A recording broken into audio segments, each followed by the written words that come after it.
ওরে সাতটি ন্যায্য দাবির কথা করতে বর্ণনা,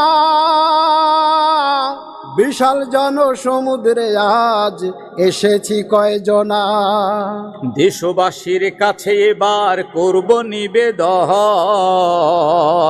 7টি দফা দেশের জন্য কি যে প্রয়োজন।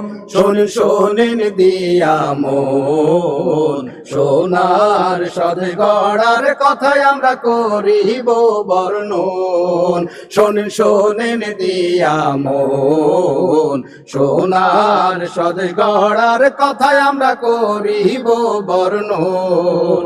আরে ও দেশের ভাই, বিপদ কিন্তু কাটে নাই। জুলাই বিপ্লব হয়ে গেছে, 1টি বছর হলো, সংস্কার আর বিচার আচার বাকি রয়ে গেল। আওয়াজ ওঠে নির্বাচন চাই।